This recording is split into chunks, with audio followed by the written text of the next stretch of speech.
Waste no time arguing what a good man might be. Be one. This is what the Stoic philosopher Marcus Aurelius famously wrote in his journal-turned-book, Meditations. If you take a minute to think about that quote, what visions of a man come to mind? For some, they might picture an ultra-brute macho man dressed in a suit with a nice fade. For others, they might picture a father playing with his kids, making sure they get the love and care they need. But have you ever thought about why we consider these traits masculine and good in the first place? Recently, I've been reflecting on the videos that I've made related to masculinity, and specifically the videos titled The Masculinity Crisis, A Generation of Lost Men, and Stop Trying to Be a High-Value Man. In these videos, I explain my difficult process growing up without clear guidance on how I should conduct and behave as a man in modern society, as well as my opinions on how we need to transcend the idea of masculinity entirely. But I haven't discussed the fundamental reality of masculinity as a whole, meaning I haven't done a deep dive on whether masculinity really exists out there in the objective world, and why we perceive certain traits to be masculine and others as not. My goal with this video is to help you start thinking about this problem philosophically, and explain why arguing what a good man might be is actually an argument worth having. It isn't simply enough to just be one, as Marcus Aurelius says, and that is especially the case when we don't even know what is good or true in the first place. My interest in dissecting the masculine ideal first came when I'd least expected to. I was reflecting on the process of building up my brand and YouTube channel, and the marketing skills that are necessary for producing a consistent amount of views across my videos. On YouTube, you're only seeing a small portion of what makes up who I am. The Cole Hastings on YouTube is pretty different from the Cole Hastings you would meet in real life. That Cole Hastings on YouTube is something that I try to make as authentic as possible, but ultimately there's a lot of sides to me that don't make it into the videos. In this way, YouTube Cole Hastings is an idea. It represents the parts of me that are hungry to achieve more, to learn more, and to be a more kind and rational person, which are the qualities of myself that I'd like to bring out on a more regular basis. And because of this, there's always going to be at least a little bit of a disconnect between the most well-rounded, objective view of myself and the Cole Hastings that you see here on YouTube. After pondering this for a while, I started to think about all the other areas in one's life where the idea of the thing in your head is not the complete picture of what it is in reality. For instance, sometimes you end up falling in love with the idea of a person rather than the actual person themselves, which is called limerence. We talked about this recently in my Why You Fall in Love So Easily video, and it's not too far off from what I just described with YouTube Cole Hastings versus real life Cole Hastings. Another example is how our opinion of something affects the way we perceive it. For example, someone who has grown up around arachnids like spiders their entire lives because their parents kept them as pets will see a random spider on the ground and think of it as a friendly, cool creature. But for someone who maybe got bitten by a spider while they were young, that spider could look like a fearful threat to their well-being. Nothing about the actual spider itself is different when two people look at it, but the idea of what a spider is in their heads makes the way that each of them choose to focus on the spider vastly different. While bearing all those examples in mind, this eventually led me to ask this question. Is masculinity, like the way we perceive a spider as friendly or dangerous based on our experience with it, merely an idea that exists only within our heads? Or is there a type of masculinity that is objectively true, that exists out there in reality and not just in our heads? Would this objective view on masculinity bring the most peace, order, and joy among all men? And if it is true that there is just one type of masculinity that we should all be striving towards, how can we find it? To be able to answer these questions, I think we first need to start by diving into the philosophy of idealism. Idealism is the metaphysical view that associates reality to ideas in the mind rather than to material objects. Think back to what we just talked about concerning the perception of a spider or a person you love. People who believe in pure idealism believe that the only things that are real are those perceptions of things, aka the perception of the spider and the perception of the person you're in love with, and that there are no material physical objects that actually exist outside of our minds. It's similar to the age-old question of, if a tree falls in the forest and no one is around to hear it, does it make a sound? If you are purely idealist, you would argue that the tree does not make a sound unless there's someone around to perceive it. Although this way of thinking is clearly outdated in several different aspects, I think the way in which it's presented can offer some insights into the idea of masculinity. The notion that everything is metaphysical and nothing exists outside of the mind is more closely related to the earliest idealist philosophy, but for this video, I think we should start with one of the most famous idealist philosophers there ever was, Immanuel Kant. Unlike the traditional idealist way of seeing everything in our reality as immaterial, as merely ideas and conceptions created in our minds, Kant argued that there is in fact an external world in which the objects exist in and of themselves, outside of the human experience. But the only problem, Kant believed, is that we will never be able to see what that form looks like due to the limits of the human experience. For example, you may be looking at a banana on a table and be able to perceive it as an object, but what you are really experiencing is a form of the banana. Mainly, its color, feel, smell, and taste. You can never know what that banana on the table actually looks like because everything in reality goes through a sort of filter before it hits your brain and you discern what that thing is. This is why Kant's idealism is known as Transcendental Idealism, because what things directly are, without this filter, transcends the human experience. Just bear with me here, I promise this is going to tie in with masculinity. In order to distinguish between the things in and of themselves and what we as humans perceive, Kant attributes two different names to them. The things which exist out there in objective reality, which humans will never be able to perceive, that transcend the human experience, are called the noumena. And once a human experiences the thing, perceives it, and it automatically goes through this filtering process created by our minds, it turns into what he calls the phenomena. Now, there are plenty of arguments and rebuttals against Kant's theory of a reality separate from the human experience, but what I want to take away from this explanation is the question we posited earlier. Is masculinity something that transcends the human experience, that exists outside of our perception, that has an absolute truth? In other words, like the noumena for a banana on a table, aka the banana in its objective form, is there a noumena for masculinity? Or is it simply something that we create through our perception? Well, I would argue that it's impossible to objectively know what masculinity is. Masculinity is an idea that we as humans created, and it's not something tangible that exists as a physical material object out there in the universe. We merely have just interpreted what we see and how others behave, and we have decided that this is what it means to be a man, and this is what it doesn't mean, and it wouldn't exist without that idea we created. If this is truly the case, then how can we ever come to the best and most sound conclusion of what a true man really is? After all, even if it does exist, there will always be the veil of perception this objective masculinity goes through before we can see its true essence. If we were to stop at Kant's philosophy, our discussion would lack the means to go further. So I thought that the answers may be found even farther back than the 17th and 18th century idealists, within the first explanations of the metaphysical realm in ancient Greece. And my listening of Aristotle's Metaphysics on today's sponsor, Audible, helped me understand the theories and arguments of Kant even further. Audible is the home of storytelling, and it's an audio platform that I've been using for the past 6 years now. As an Audible member, you can choose one title a month to keep from the entire catalog, including the latest bestsellers and new releases. Members also get full access to a growing selection of included audiobooks, Audible originals, and podcasts. And when you sign up to get a free title from Audible using my link, you can download their included titles anywhere at any time you want. I personally love listening to titles while I'm cleaning my apartment, going for a long walk, or have to drive somewhere more than 15 minutes away, but you could listen to Audible wherever you decide you want to. Like I mentioned, the most recent title I've been listening to is Aristotle's Metaphysics, and in it, he provides an alternative explanation to the physical world using science and our senses as the foundation of all wisdom, and an existence of a God which contains no matter.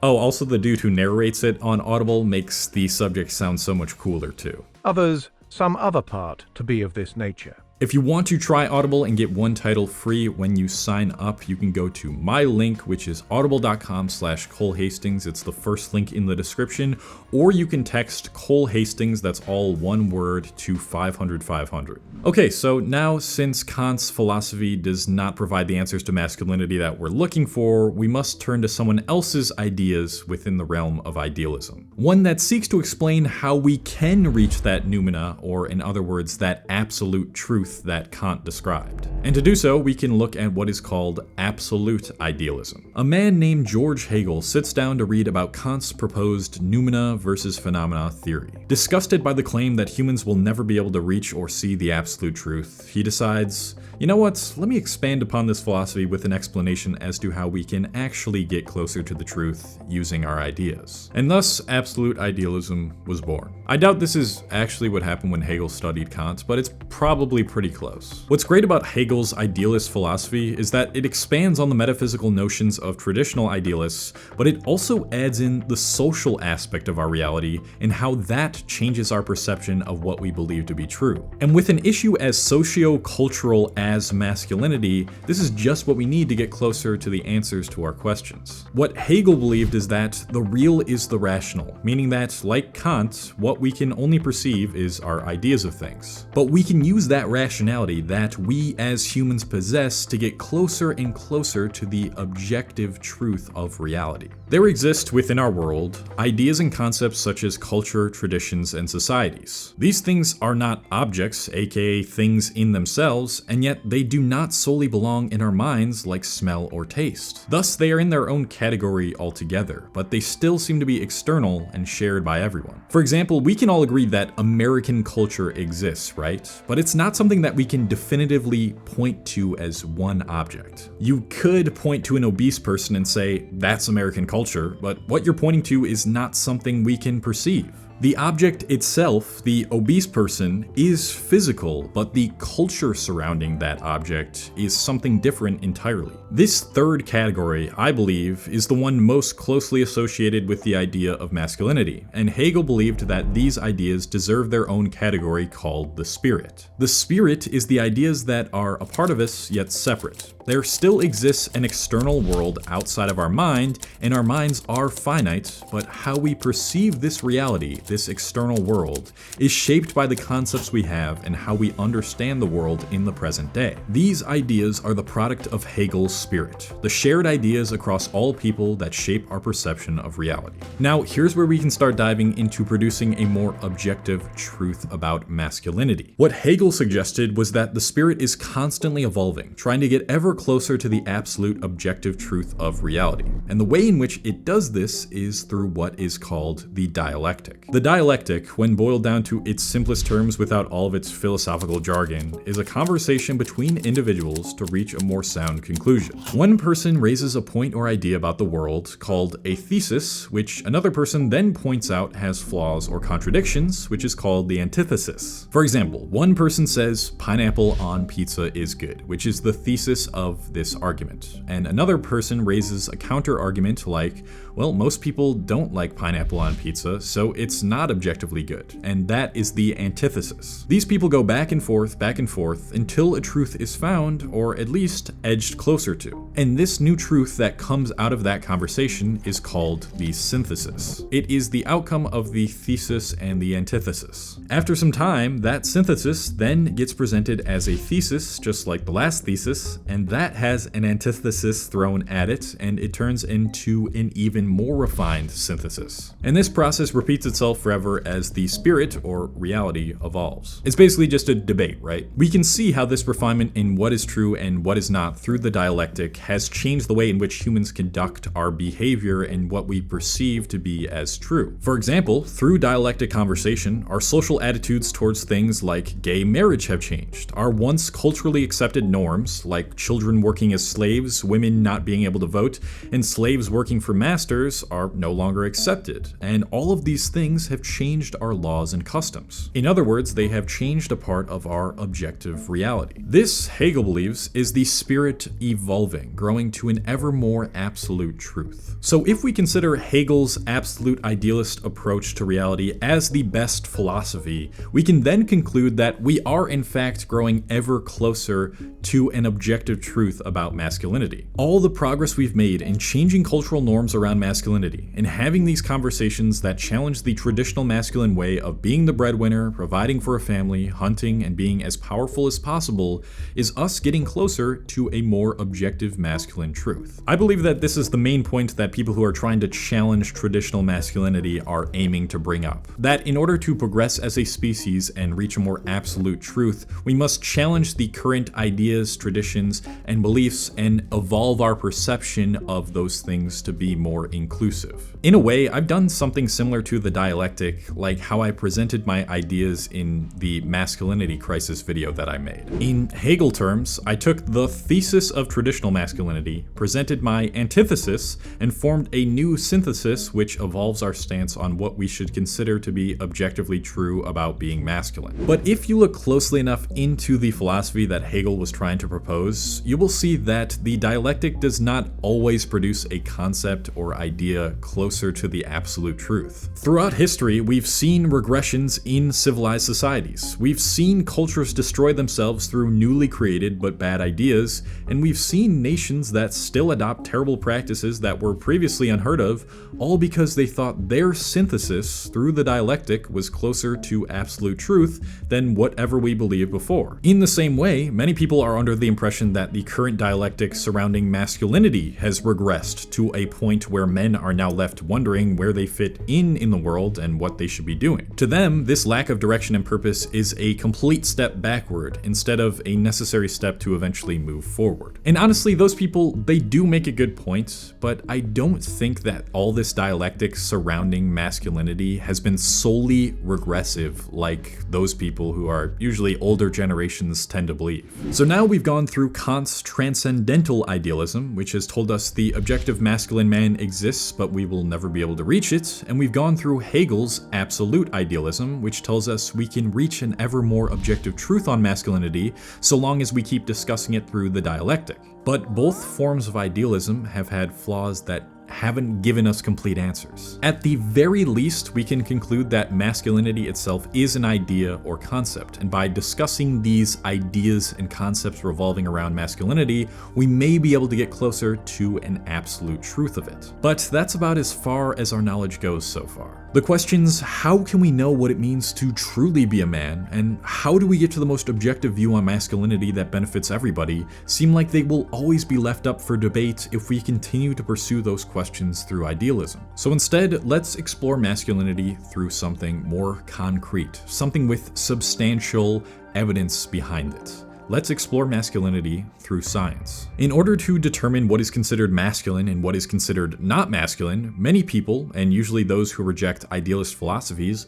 often turn to the science behind being a man, which uses facts and evidence to support their claims instead of ideas. For example, it is objectively true that all men have one X and one Y chromosome. Therefore, you cannot be considered a man if you do not have this, and if you do have this, then you are biologically a man. Unfortunately, things in society are not that simple, because if you could be considered truly masculine simply by having an X chromosome and a Y chromosome, then we probably wouldn't have this current crisis of masculinity which makes men feel so lost in the Western world. Instead, what we really need to do here is see what the general population feels about masculinity and what a man should and shouldn't do while applying science within this. Another approach to masculinity that still uses the scientific method would be to make the assumption that whatever women find attractive and whatever gets the respect of other men is what makes you a man.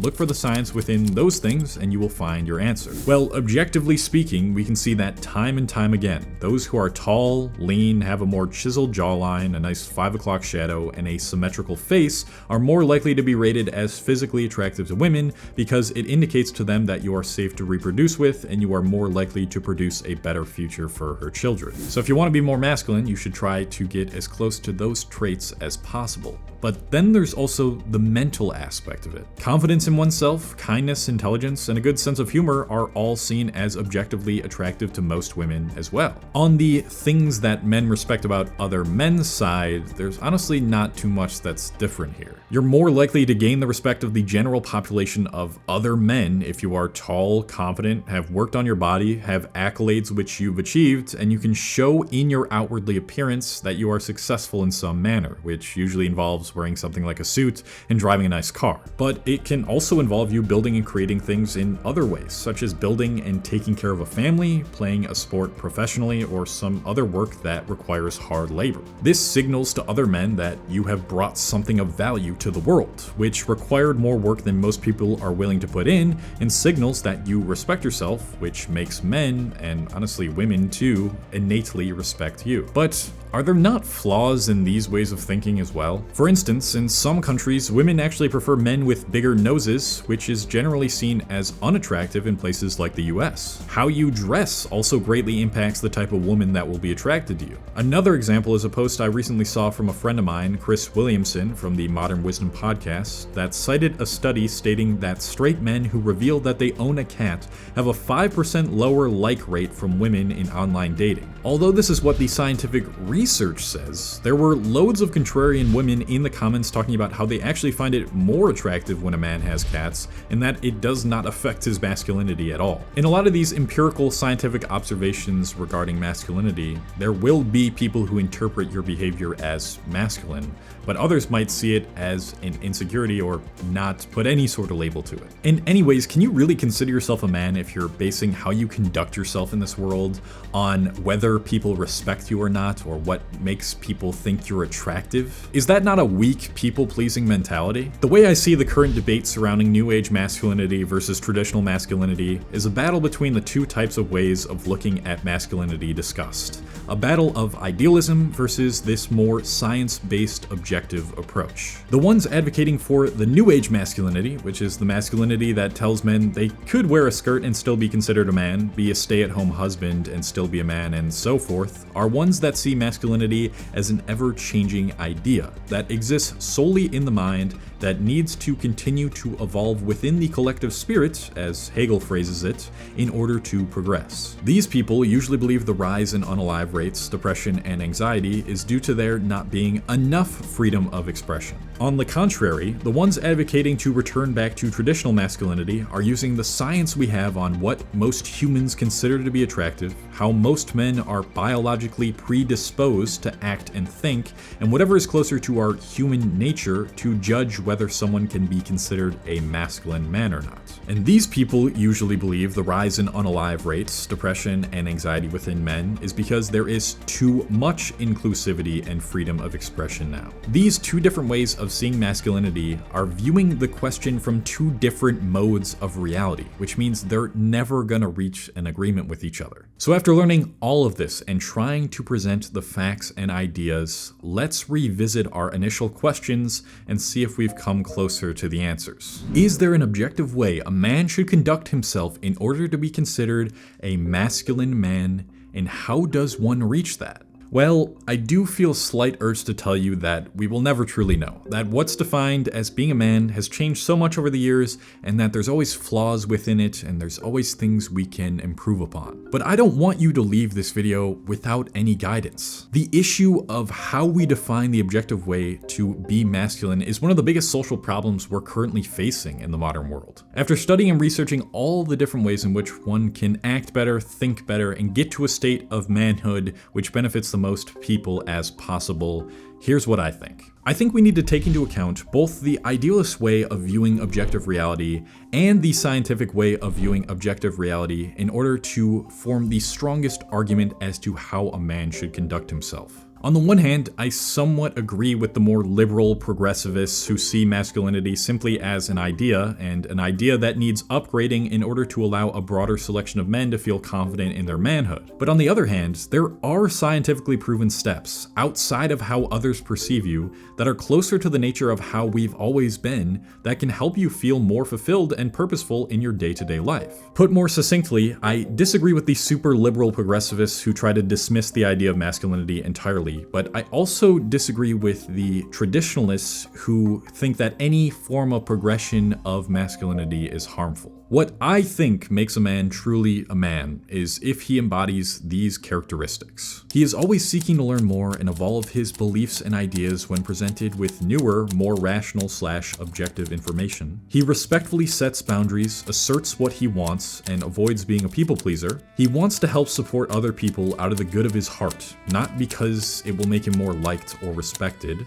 He is kind to others, even if they are what society deems to be below him, and even if they oppose him and don't agree with him, but he doesn't tolerate disrespect. He takes care of his body and mind, not only for himself, but because he knows that will allow him to better serve others. He has the emotional maturity and control to not let his emotions get the best of him and cause him to do something that would harm another person. And he does all of this on a path that he has carved out for himself, and not some predetermined path that someone else made for him. In the past, I think the collective spirit of our shared beliefs and ideas was under the impression that there were only one or two ways in which men could do these things. And maybe when the world wasn't so technologically advanced and industrial, that was actually the truth. I also think that in the past, things more primitive in nature, like aggression, anger, powering over, and taking advantage of others who were weaker, were genuinely more objectively masculine as well. But this is where we need to enact the dialect of Hegel. We acknowledge the thesis that, yes, a lot of things that are typically considered as traditionally masculine help men feel like they're useful and that their lives have purpose because these things are scientifically proven to make them more content with life. But we give this an antithesis which says that there were plenty of flaws with the traditional primitive world that looked down upon weak men instead of helping to lift them up, that disregarded what is rational and only focused on what makes you look more powerful to a tribe, and that turned your emotions into a threat to control other people. I don't blame men in society for perceiving masculinity objectively that way in the past. It's probably what made the most sense to them based on what would help our species survive. But this is a new world that offers more opportunities for men to be men, and for us to improve upon what already makes men great. Now, those characteristics can no doubt be performed in a traditional way. You can still embody them by being a super muscular dude who builds a business and has a wife and kids he provides for, or be some type of high-level athlete warrior, but that type of lifestyle is no longer necessary in order for you to objectively be considered masculine. I hope this video allowed you to question how you view reality and how your perception of the people and things in it shape your ideas and beliefs, and gave you just enough of a guideline to take action towards something that would better yourself and the world. No matter what you decide to do with this information, you will be disliked by somebody. So do it anyway, because now it's up to you to shape this guideline of the new age of masculinity into your own.